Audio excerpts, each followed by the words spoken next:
Bisa aja nih maksudnya. Kalau saya lihat, knowing Pak Prabowo itu orang yang agak kurang bisa bersandiwara. Itu Gitu ya. ya. Pasti yang komplementer ya. Melengkapi ya Pak ya? Melengkapi. Artinya kalau Pak Prabowo latar belakangnya militer, ya tentu calon wakilnya kalau bisa sipil. Ya, itu Kalau satu Pak ya Pak ya. Prabowo senior, calon wakilnya tentu Harus harusnya muda. junior. Oh, muda. iya. Kan begitu. Nah, apa sih sebenarnya pandangan Pak Fadlizon terkait dengan Pak Rocky Gerung, Pak? Yang belakangan jadi viral karena kritis dalam tanda petik ya. Menggunakan kalimat yang lugas kepada... Kita semua tahu siapa Rocky Gerung ya. Ya. Ya Rocky Gerung itu mestinya kita anggap ya sebagai bagian dari pernak-pernik demokrasi kita gitu loh.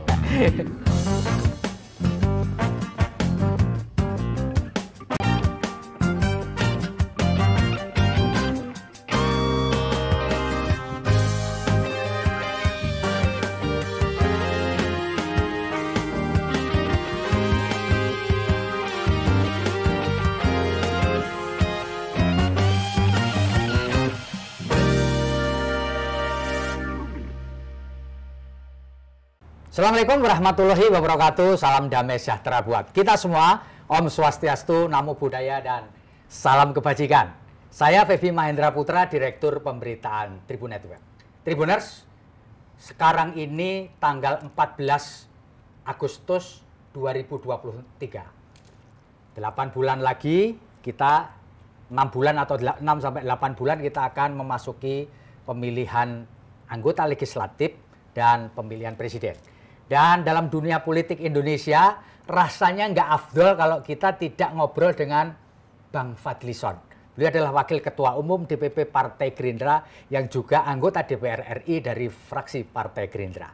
Saya akan sapa beliau. Assalamualaikum, Bang. Waalaikumsalam warahmatullahi wabarakatuh. Terima Apa kabar, kasih, Bang? Mas Mahendra. Mas Feby aja panggilannya. Iya. Ya. Slim, Pak. Ganteng sekarang, Bapak. Alhamdulillah lumayan. Iya. Pak Fadlizon, tanggal 13 Agustus, tepatnya hari Minggu di Jakarta, di proklamasi Pak Prabowo Subianto menerima 2 orang ketua umum partai politik, Bang Zulkifli Hasan dan Pak Erlangga Hartarto, bergabung memberikan dukungan kepada Pak Prabowo sebagai bakal calon presiden. Pak Fadlizon sebagai politisi senior bisa dong menjelaskan kepada kita gimana Pak ceritanya itu? Apakah ini banyak orang kemudian surprise gitu, nggak ada hujan, nggak ada angin, tiba-tiba Golkar memberikan dukungan. Gimana Pak? Ya, terima kasih Mas Feby. Ya. Saya kira bagi kami di Gerindra tentu ini adalah sebuah berita gembira. Ya. Walaupun kita sudah mendengar beberapa hari sebelumnya proses politik ini, dan tentu semakin banyak dukungan udah pasti kan semakin bagus gitu. Dan saya kira sejarah sedang berpihak kepada Pak Prabowo. Beliau sebagai seorang yang memilih jalan demokrasi dan berkali-kali juga mengikuti kontestasi. Saya menjadi saksi dan saya mengenal beliau ini udah lebih dari 30 tahun yang lalu. Ya mudah-mudahan sejarah berpihak kepada beliau dan beliau mendapatkan mandat dari rakyat persis nanti 6 bulan dari sekarang ya. Iya, 6 bulan dari 14 sekarang. 14 Februari. Februari. Jadi saya kira setiap orang mempunyai takdirnya dan saya dari dulu merasakan gitu ya, bahwa Pak Prabowo ini juga mempunyai satu misi, tapi tentu jalannya juga tidak mudah. Ya. Dan demokrasi itu memang tidak mudah, Ya. tidak bisa take it for granted, harus ada perjuangannya. Dan saya menjadi saksi bersama-sama dengan beliau juga ikut mendirikan Partai Gerindra, kemudian mengikuti proses pertarungan di 2009, 2014, 2019, dan yang akan datang tinggal 6 bulan lagi. Mudah-mudahan sejarah berpihak kepada kita. Kita yakin arus ini termasuk dengan dukungan dari sejumlah partai politik yang ada di parlemen setelah Gerindra dengan PKB. Kemudian ada beberapa partai lain, ada PBB, ada PSI, dan sekarang dengan Golkar dan PAN yang jelas bukan partai baru gitu ya. Ini saya kira menambah energi yang luar biasa gitu. Pak Fadlizon, ini kan politik ini kan take and give ya, betul ya Pak? Iya. Nah, kira-kira take and give dengan partai pendukung ini bisa ceritakan nggak Pak? Mestinya ini adalah sebuah simbiosis mutualisme, gitu ya. Ada satu kepentingan yang sama, kepentingan yang saya kira sama-sama dibangun untuk mendapatkan dukungan dari masyarakat. Selain itu juga faktor-faktor eksternal yang juga sangat penting, ya. Faktor Pak Jokowi saya kira juga sangat penting karena bagaimanapun beliau adalah presiden incumbent yang ikut di dalam proses sejak awal pembentukan koalisi pemerintahan, dan ini adalah partai-partai yang merupakan bagian dari koalisi pemerintah. Jadi pasti perannya juga sangat besar gitu. Dan Pak Prabowo sebagai seorang yang pernah menjadi kompetitor Pak Jokowi dalam 2 kali pertarungan, di mana saya juga ada di dalamnya, di dalamnya pusaran itu dengan sangat dekat sekali, ya, menjadi pelaku sekaligus saksi gitu. Saya melihat bahwa ini adalah satu perjalanan yang luar biasa. Dalam arti begini, jarang di tempat lain ada kompetitor kemudian mereka bisa bergabung, bisa berkoalisi. Kalau di negara-negara lain Timur Tengah biasanya justru akhirnya endingnya itu ending yang sangat buruk gitu ya. Tapi di kita ini semacam happy ending gitu ya. Dan menurut saya ini bagus bagi demokrasi kita ketika ya paling penting itu adalah ada ancaman terhadap persatuan, ini menyatukan gitu. Dan upaya untuk mempersatukan ini saya kira penting karena Indonesia ini kan sangat beragam lah, dari suku, agama, ras, golongan, belum lagi perbedaan-perbedaan paham politik dan sebagainya gitu. Bang Fadlizon, dalam 4 tahun belakangan ini hubungan antara Pak Prabowo dengan Pak Jokowi kan makin hari makin dekat, makin erat gitu. Apa sih Pak penyebabnya sehingga chemistry-nya itu padahal mantan kompetitor, chemistry-nya kena, itu gimana itu Pak ceritanya? Saya mengenal Pak Prabowo itu selalu hormat kepada senior ya, yang saya tahu. Hormat kepada termasuk lawan-lawan politik. Dan juga hormat kepada orang-orang yang mendapatkan mandat ya dari rakyat gitu. Itu yang saya tahu. Jadi nggak pernah misalnya Pak Prabowo itu dalam perjalanan yang saya kenal beliau menjelekkan apakah itu Bu Mega, apakah Pak Habibie atau Gus Dur apalagi gitu ya. Dan juga Pak SBY walaupun ada beberapa perbedaan tapi tetap menghormati gitu ya. Dan juga Pak Jokowi. Kita lihat itu di dalam proses perdebatan saja, Pak Prabowo kan sangat sopan di dalam berdebat, ya. Padahal biasanya kalau berdebat itu kan agak kenceng gitu ya. Tapi beliau menahan diri dan saya kira itu ya sudah bagian dari karakter itu untuk menghormati itu. Dan setelah bergabung ya saya kira Pak Prabowo semakin dekat, semakin memahami, apalagi juga Pak Jokowi kan dulu kami juga termasuk berperan di dalam pemilihan gubernur DKI ya Pak. Termasuk juga rapat-rapatnya antara lain di ruangan ini, gitu dengan beliau ya, dengan Pak Jokowi juga. Jadi saya kira ada juga satu proses, kalau mau dibilang take and give juga gitu ya. Saling mendukung pada saatnya dan juga ada perbedaan-perbedaan pada masa yang lain gitu. Tapi sekarang ini kan bagi Pak Prabowo, karena Pak Prabowo adalah seorang kandidat dan mendapatkan semacam dukungan dari berbagai lini ya, dan termasuk juga dari Pak Jokowi, saya kira ini satu hal yang bagus. Semakin besar dukungan itu semakin bagus. Ya, Pak Fadlizon, beberapa waktu belakangan ini Pak Prabowo memasang baliho-baliho, memasang spanduk ya. Saya nggak tahu yang masang siapa, tapi yang pasti ada gambar Pak Prabowo, ada gambar Pak Jokowi. Emang Pak Prabowo oke dengan teman? Saya kira belum tentu juga itu atas permintaan Prabowo Apa happy gitu? Yang saya tahu tidak ada instruksi sih. Oh nggak ada ya Pak ya? Kami. Tapi kan biasanya selama hal-hal itu sifatnya itu positif. Dan dianggap juga baik bagi kepentingan partai, bagi kepentingan Pak Prabowo, dan juga bagi kepentingan pemerintah. Karena Pak Prabowo adalah Menteri Pertahanan dalam hal ini, dari pemerintahan Pak Jokowi. Saya kira kenapa tidak gitu ya.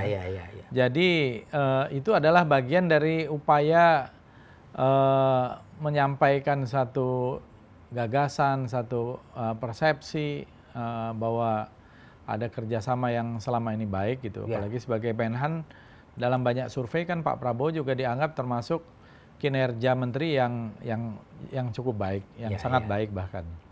Pak Fadlizon kan dalam beberapa kesempatan Pak Prabowo sering melakukan pujian terbuka lah kepada pemerintah dalam kali Pak Jokowi. Menurut Pak Fadlizon itu murni Pak dari hati atau gimmick politik Pak? Bisa aja nih maksudnya. Kalau saya lihat, knowing Pak Prabowo itu orang yang agak kurang bisa bersandiwara. Itu ya. Kita nih sering sekali ngajak Pak Prabowo untuk pencitraan gitu ya. Itu nggak bisa. Jadi memang spontanitasnya tinggi, improvisasinya tinggi, dan kalau misalnya memang memuji itu memang memuji. Ya, artinya saya kira genuine gitu ya. Genuine ya Pak. Bukan gimmick itu akan kelihatan gitu. Ada juga yang berpendapat ya dari kalangan, wah kok banyak sekali pujiannya, tapi ya itulah memang Pak Prabowo apa adanya gitu ya di dalam menyampaikan itu. Kalau kalangan politisi yang menghitung atau mengkalkulasi kan biasanya ya ada takarannya lah gitu. Pak Fadlizon, konon waktu beliau Pak Prabowo ditawari untuk masuk kabinet, Pak Fadlizon termasuk yang mendorong? Iya. Gimana Pak ceritanya itu? Ya waktu itu kan pilihan setelah Pilpres 2019 itu kan hanya dua, koalisi atau oposisi. Oposisi juga bagi saya satu hal yang sangat baik ya, dan juga mulia gitu. Tetapi kita tahulah perjalanannya itu terjal. Apalagi Gerindra ini sudah sejak awal itu beroposisi. Dan saya kira ada keterbelahan dan ada panggilan juga kepada Pak Prabowo untuk ya menyatukan ini, keterbelahan masyarakat supaya jangan sampai berlarut-larut, ada konflik yang berkepanjangan. Akhirnya Pak Prabowo mengambil itu. Saya waktu itu yang menyampaikan juga ke Pak Prabowo, kalau misalnya kita berkoalisi, Pak Prabowo harus masuk di dalam kabinet. Dan satu-satunya portofolio yang paling tepat adalah Menhan. Bahkan waktu itu saya kasih 8 alasan kenapa harus Menhan gitu ya. Jadi dan beliau juga mulanya kan mengendorse calon-calon lain gitu. Jadi dan memang ternyata Pak Prabowo ya sangat tepat. Ya sebagai Menhan itu menurut saya menjadi penopang yang utama juga dari pemerintahan sekarang ini. Ya. Berarti portofolio yang paling pas memang Menhan ya. Beliau ahlinya. Gitu. Pak Fadlizon, meskipun Gerindra masuk menjadi koalisi pemerintah, tapi dalam beberapa kesempatan kan Pak Fadlizon tetap kritis gitu. Bahkan orang bilangnya, gimana nih Fadlizon kok nyinyir terus gitu. Itu gimana sih Pak penjelasannya Pak? Sebenarnya saya sih biasa-biasa saja. Biasa saja. Malah ya tugas di DPR itu kan sebenarnya mewajibkan kita baik constitution gitu, oleh konstitusi kita itu untuk mengawasi jalannya pemerintahan. Jadi selain membuat undang-undang, mengawasi jalannya pemerintahan juga membuat budget gitu. Nah, jadi sebenarnya pengawasan terhadap pemerintah itu kan sebenarnya bentuk kita sayang, jangan sampai salah gitu. Jadi bukan nyinyir, karena pasti ada datanya. Ada reasoningnya ya. Ada reasoningnya gitu. Walaupun kadang-kadang ya disalahartikan karena orang selalu membawanya ini ke masa lalu atau masa sebelum Pilpres 2019 ya, Pileg Pemilu 2019. Jadi masih terbawa oleh nuansa itu. Saya kira siklus kita ini kan 5 tahunan, jadi harus kita lihat setiap 5 tahun ya, bagaimana siklus kekuasaan itu formasinya juga bisa berubah. Gitu. Pak Fadlizon, banyak orang mengira bahwa makin kesini ini endorse Pak Jokowi kepada Pak Prabowo itu makin kental gitu, makin kelihatan gitu ya. Tapi ada juga orang mengatakan bahwa Pak Jokowi ini juga memberikan hal yang sama kepada Pak Ganjar, jadi berimbang. Kalau menurut pandangan Pak Fadlizon emang benar ya Pak Jokowi itu makin kesini makin memberikan endorsement dalam tanda petik kepada Pak Prabowo. Ya saya kira dari peristiwa-peristiwa event-event yang ada kelihatannya kan begitu. Dan menurut saya wajar-wajar saja karena selama 4 tahun lebih ya, kan atau 4 tahun ini hubungan Pak Jokowi dengan Pak Prabowo sangat intensif ya, antara presiden dengan Menteri Pertahanan gitu ya, dan kemana-mana seringkali bersamaan gitu ya. Saya kira wajar gitu, walaupun juga saya yakin dukungan Pak Jokowi kepada yang lain-lain ya sah-sah saja. Gitu. Sah-sah. Jadi endorsement, rekomendasi dan lain-lain itu saya kira dalam politik ya sangat biasa. Wajar ya Pak ya? Wajar. Pak Fadlizon, menurut pengetahuan Pak Fadlizon, apakah benar Pak Prabowo dan Gerindra itu ingin melibatkan keluarga presiden, terutama Mas Gibran, karena sering dikunjungi Pak Prabowo, mampirlah ke Solo, ada banyak acara ke Solo untuk menjadi bagian dari Pak Prabowo, itu benar nggak sih Pak? Ya kalau yang saya lihat Pak Prabowo itu kan saking dekatnya sama Pak Jokowi ya tentu membuka jalan ya apapun, karena apalagi Pak Gibran ini kan sudah menjadi seorang pejabat publik juga. Gitu. Tapi tentunya semua itu adalah proses politik ya. Proses politik kita ini masih panjang kelihatannya. Pasti akan mendengarkan ketua umum partai, apalagi ini sudah tambahan gabungan. Ya, betul. Pasti juga mendengarkan saran-saran dari senior, apalagi juga dari presiden dan lain-lain gitu ya. Dan itu akan nanti mengerucut kepada satu pengambilan keputusan. Biasanya di Indonesia ini kan last minute. Ya, di injury time ya Pak ya. Injury time, biasanya begitu. Kalau kita lihat tradisinya ya. Nah, karena memang harus ada elemen of surprise gitu. Kalau politik ini tidak ada elemen of surprise gitu. Apalagi terlalu mudah ditebak. Nggak asik ya Pak ya. Nggak asik. Gitu. Pak, buat Pak Fadlizon ini kita nggak bicara orang tapi sosok atau kriteria gitu yang cocok mendampingi Pak Prabowo menjadi calon wakil presiden Pak. Bukan orang ya, tapi di mata Pak Fadlizon tuh yang kayak apa gitu. Pasti yang komplementer ya. Melengkapi ya Pak ya. Melengkapi. Artinya kalau Pak Prabowo latar belakangnya militer ya tentu calon wakilnya kalau bisa sipil. Ya, itu kalau satu Pak ya Pak Prabowo ya. Senior, calon wakilnya tentu harus muda. Junior, muda. Kan begitu. Terus tentu melengkapi dari sisi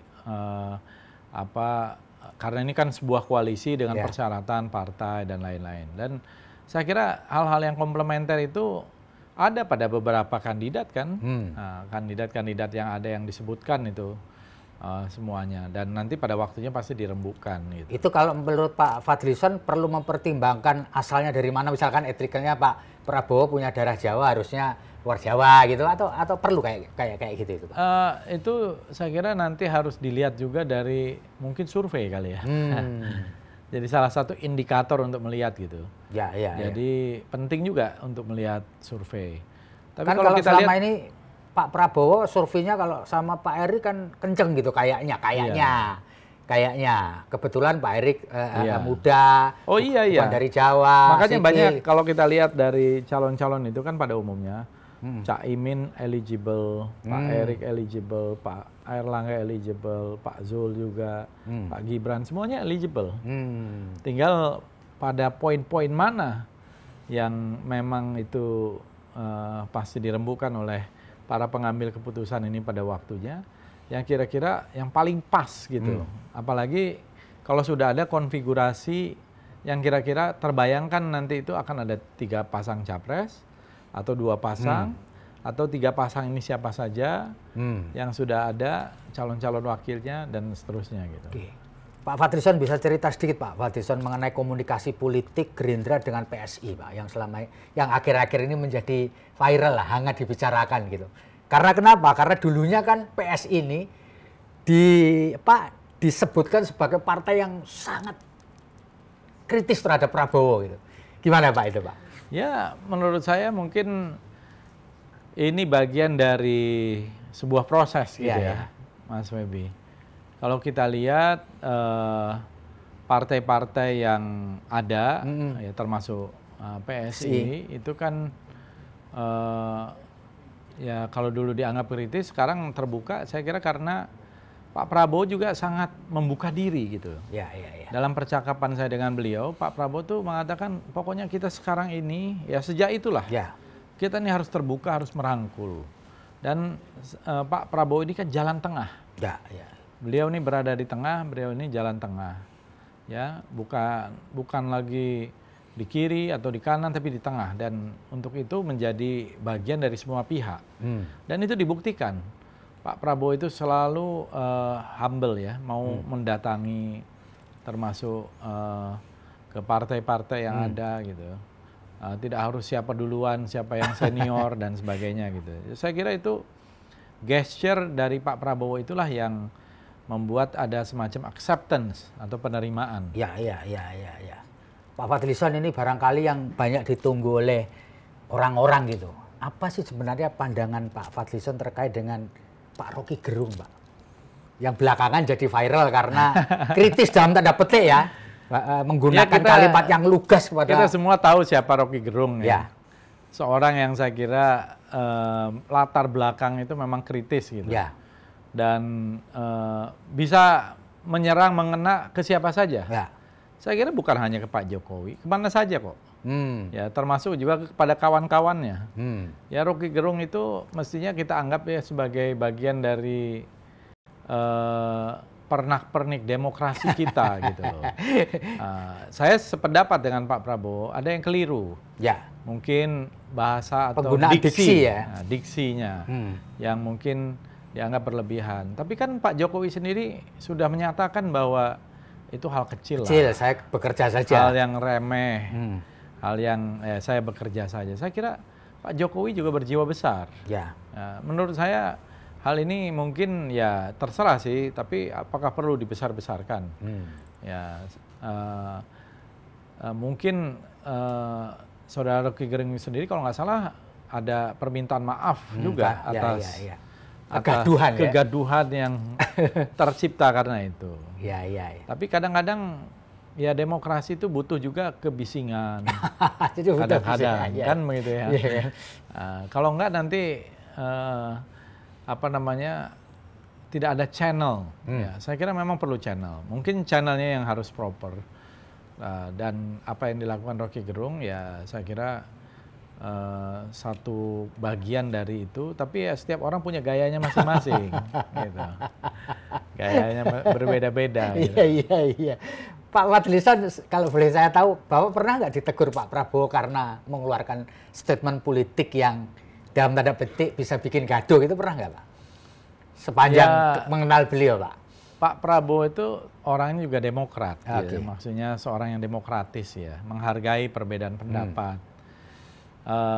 Kadang-kadang pernyataan saya mungkin dianggap terlalu keras, atau dianggap terlalu tajam gitu. Terlalu tajam gitu. Nah, ya memang kadang-kadang ya momennya aja. Ketika beroposisi ya itu mungkin tepat ya. Tapi kita berkoalisi ya mungkin agak menyulitkan juga. Tapi Pak Prabowo nggak pernah secara langsung ya kepada saya untuk menyampaikan hal tersebut.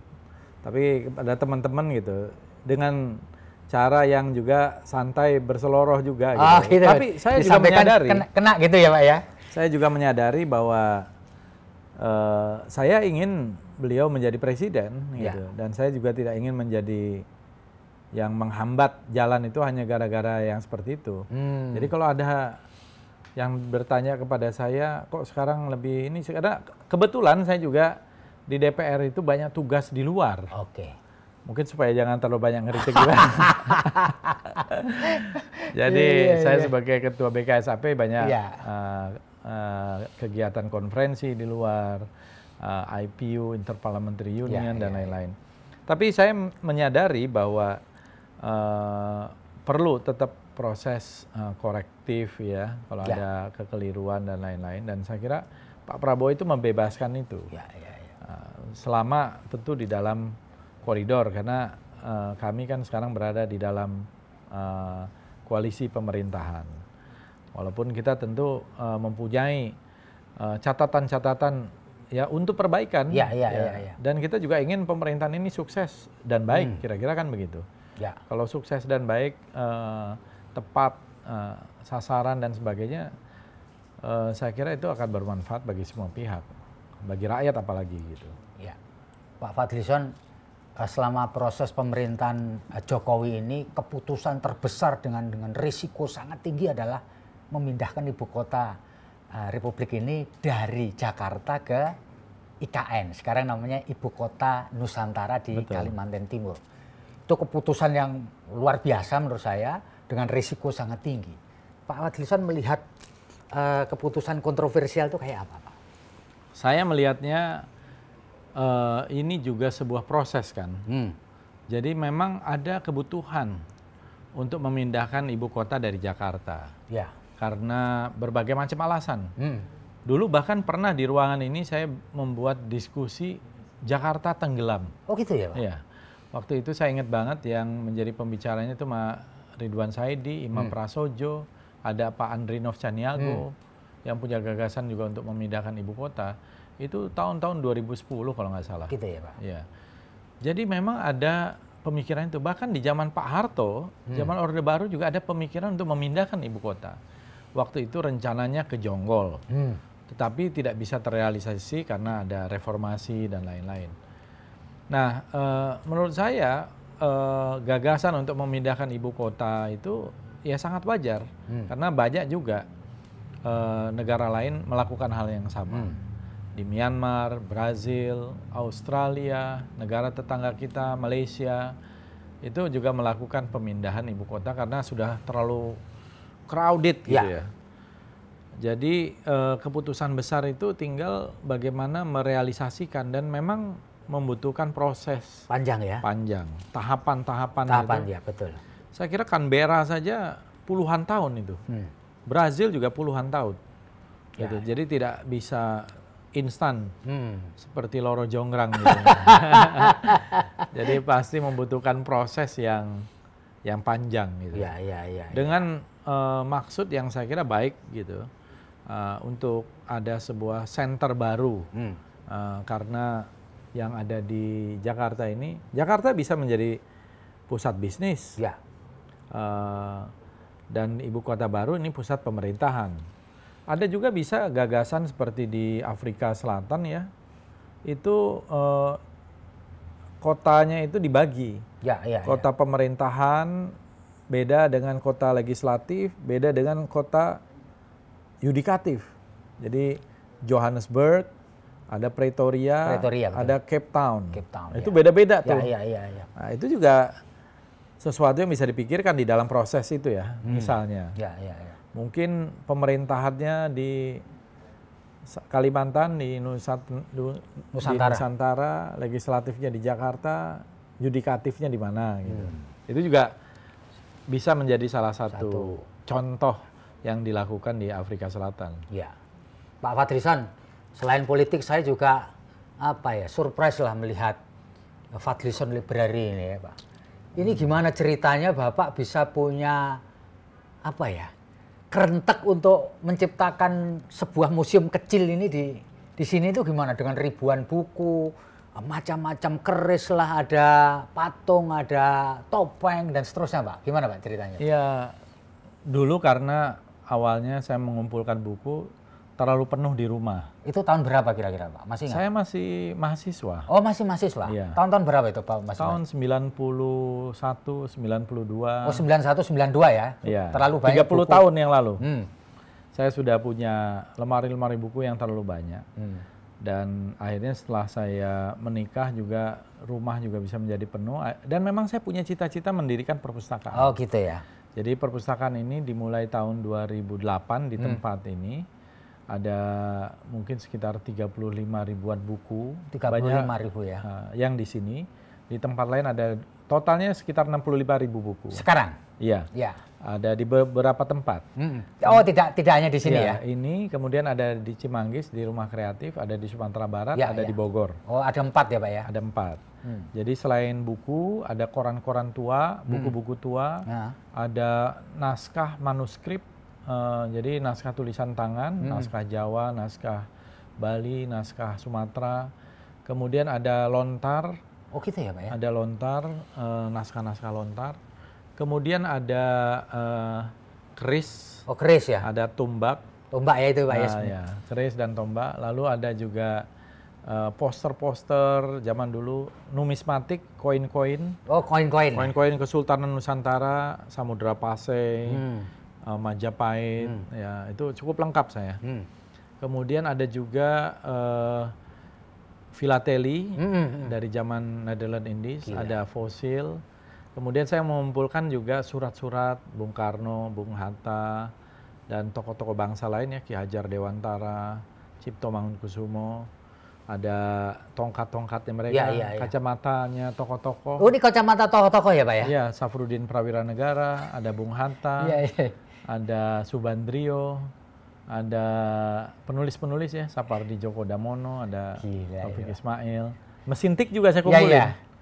Pak Rosian Anwar ya? Rosian Anwar, di belakang tuh ada Ahmad Tohari, ada Taufik Ismail, ada Yakub Utama. Iya. Pak, itu Bapak ngumpulin satu demi satu ini. Betapa Bapak sabar gimana Pak? Saya nggak bisa bayangin lah ini. Kalau ini instansi pemerintah sih saya paham. Ini kan Bapak... Ini bagian dari apa namanya passion saya. Oh gitu. Jadi saya pengumpul lah heritage Indonesia gitu. Termasuk juga musik ya. Piringan Hitam saya ada di sana. Saya sudah kumpulkan piringan hitam Indonesia tuh lebih dari 12.000. 12.000 ya Pak ya? Ya. Kemudian ada gramafon selak. Sekarang saya lagi nyusun kaset Indonesia. Dari kaset pertama tahun 73 hingga kaset yang terakhir mungkin 2013 ya. Ya. Kalau keris jumlahnya berapa Pak? Mungkin ya Bapak apa ribuan lah. Berapa bilah itu? Sekitar 2000-an ya. 2000 something gitu ya? Ya. Itu sedang saya buat katalognya. Oh, katalognya ya Pak ya? Jadi bukunya itu untuk keris saja ada 18 buku. Iya. Saya juga wayang. Ya. Saya mengoleksi wayang dan koleksi terbesar sekarang di Indonesia. Ada sekitar 70 kotak ya. Iya. Satu kotaknya macam-macam. Mantap. Dari setiap daerah. Iya. Yang tertua mungkin tahun 1700-an. Ya. Pak, di antara barang-barang yang kayak gitu itu Pak, mulai filateli, keris, patung, kacamata, radio, gramafon, yang paling punya makna buat Bapak apa Pak? Di antara koleksi yang begitu banyak. Saya juga mengoleksi fosil. Oke. Ya, kan fosil ini juga bagian dari ini kita ya. Jadi fosil ini penting. Nah, saya juga ada Homo erectus ya, baru dikonfirmasi juga bahwa itu adalah Homo erectus yang usianya ratusan ribu tahun, bisa sampai 1,5 juta tahun. Itu yang paling berkesan buat Bapak? Karena menurut saya sejarah Indonesia ini harus ditulis ulang. Ini kita bukan negara kemarin sore. Ya. Kita ini peradaban tua sekali. Jadi menurut saya peradaban itu bukan dari Afrika datang ke sini, dari sini ke sono, ke sana. Ya. Gitu, menurut saya. Karena artefaknya ada. Kita punya yang namanya Meganthropus paleojavanicus itu umurnya 2 juta tahun. Pithecanthropus itu 1,5-1,8 juta tahun. Cina itu berusaha mencari fosil manusia purba yang tertua, itu bisa terpaut 400.000 tahun dari kita. Jadi jauh lebih muda dari kita. Ya. Jadi bukan dari Cina datang ke sini menurut saya. Sebaliknya. Dari fosil-fosil itu bisa kita ketahui. Jadi kalau kita menulis ulang sejarah kita dan kita mempunyai kredo manusia Indonesia, itu harus dibikin ulang. Kredo manusia Indonesia ini paling tua. Homo sapiens saja yang umurnya 30.000, 40.000 tahun, itu peninggalannya ada di sini. Itu di Goa Leang-Leang di Maros, di Sulawesi Selatan. Ya. Itu kan banyak lukisan tangan, lukisan binatang. Itu sudah dikonfirmasi usianya sekitar 40.000 tahun. Lebih tua dari yang di Perancis. Jadi tertua di dunia. Gitu. Itu menunjukkan bahwa kita ini adalah peradaban tua. Bukan ecek-ecek. Bukan kaleng-kaleng. Bukan kaleng-kaleng. Jadi kita harus menulis ulang kredo manusia Indonesia ini. Pak, Bapak dapatin fosil-fosil itu dari mana Pak? Dari berbagai sumber dulu. Ada yang saya beli, ada yang saya diberikan, ada yang dari petani, macam-macam lah. Ya. Gitu. Pak, ini nanti kalau tadi kan ini Bapak kan nggak berhenti kan ini, jalan terus. Mudah-mudahan. Ya kan? Terus ini mau diapain Pak ujungnya nanti Pak? Apakah nanti juga akan dari anak-anak Bapak ada yang mau nerusin atau gimana ini? Saya bilang karena saya juga membuat satu foundation yayasan gitu. Saya bilang saya kalau tidak terusin nanti saya sumbangkan buat negara gitu. Iya. Tapi anak-anak Bapak tertarik nggak Pak? Bagian dari edukasi dan literasi, karena saya pengen menyumbangkan ini bagian dari edukasi dan literasi. Jadi saya tidak menjual belikan atau apa gitu. Ya. Tapi dari putra-putri Pak Fadlison ada nggak yang soul-nya sama gitu? Ada ya Pak ya? Jadi beruntung ya Mas. Ada keturunan yang masih tertarik untuk meneruskan soul bapaknya gitu ya. Iya. Gitu ya Pak ya? Betul. Pak, kalau Bapak selama proses pengumpulan benda-benda ini Pak, ada nggak yang cerita yang unik gitu Pak?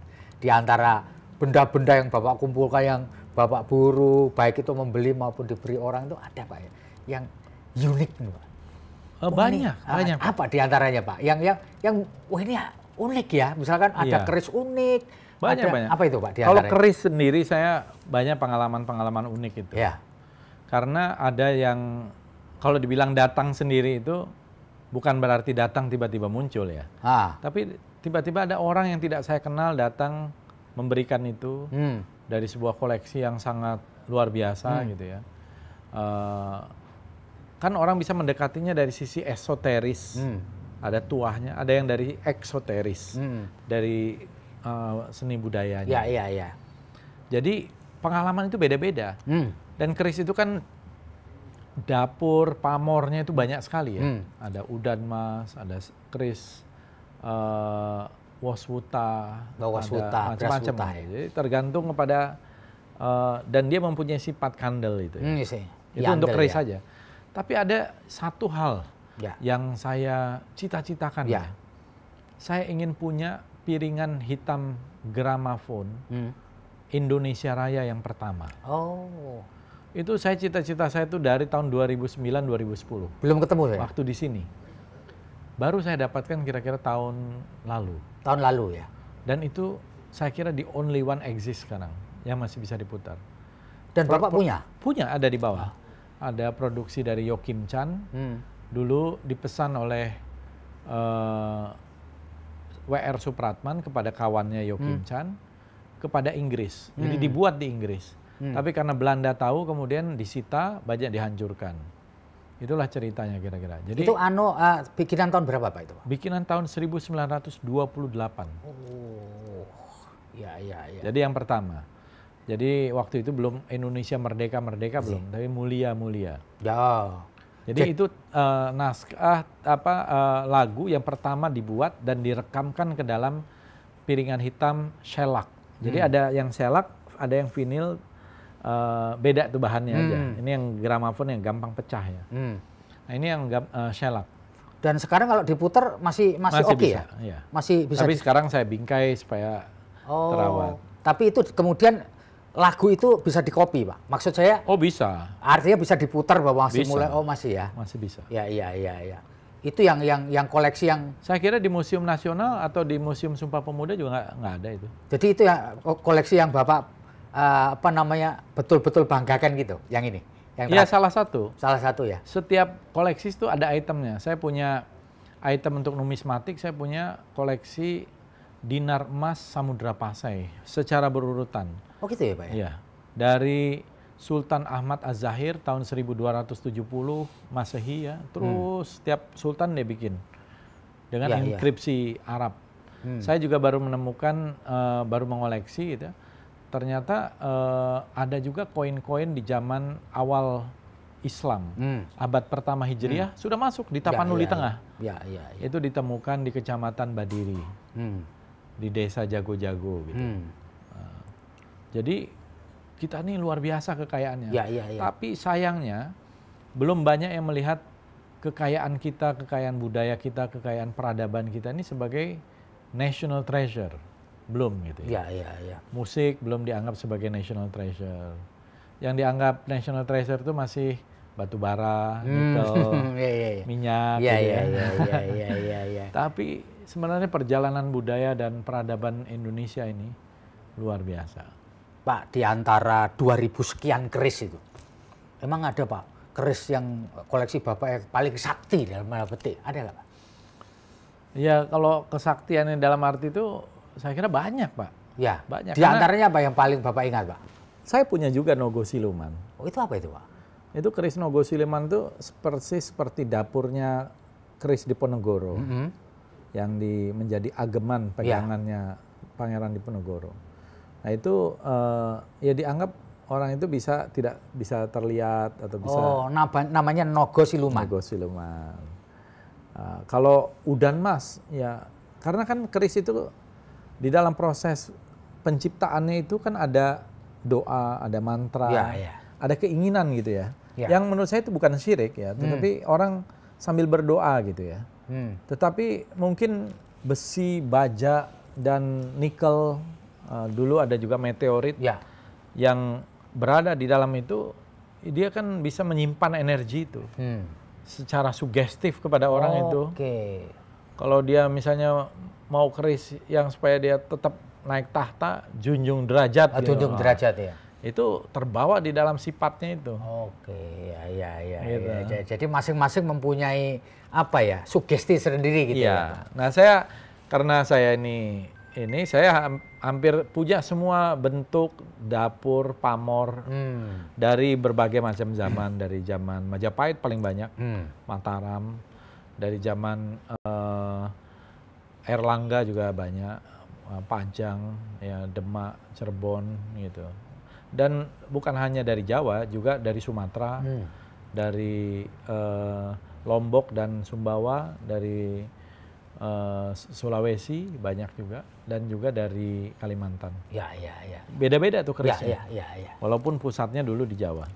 Pak Fadlison, ini di penghujung ngobrol kita, saya minta Pak Fadlison memberikan closing statement lah Pak ya, terkait dengan kondisi politik ini sampai kemudian kita menghasilkan pemimpin baru di Republik ini Pak. Monggo Pak, silakan Pak. Ya, terima kasih.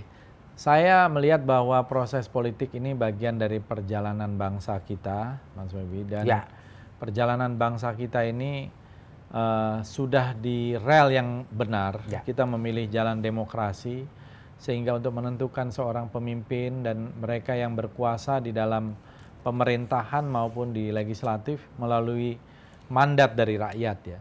Mudah-mudahan proses ini berjalan dengan lancar, dengan langsung, umum, bebas, rahasia, dan adil, serta demokratis gitu ya.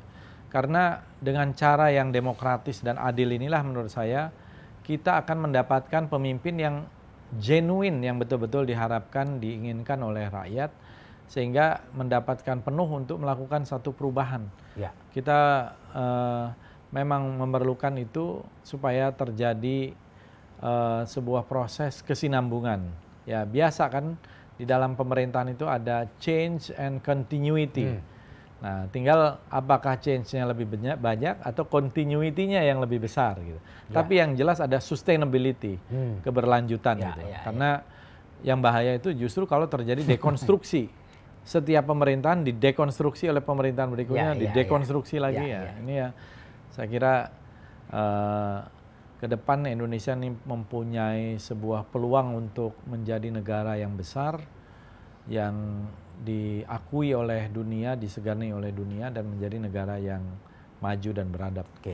Mudah-mudahan. Terima kasih Bang Fadlison, ngobrol kita luar biasa. Lokasi ini Fadlison Library, satu di antara tempat pengumpulan benda-benda koleksi beliau di Bogor, di Sumatera Barat ya Pak ya, Depok, dan di Depok. Demikian ngobrol saya Febi Mahendra Putra pamit undur diri. Kita bertemu dalam ngobrol kita dengan tokoh yang lainnya. Assalamualaikum warahmatullahi wabarakatuh. Salam damai sejahtera buat kita semua. Om Santi Santi Om, Namo Buddhaya, dan salam kebajikan, serta jangan lupa tetap bahagia.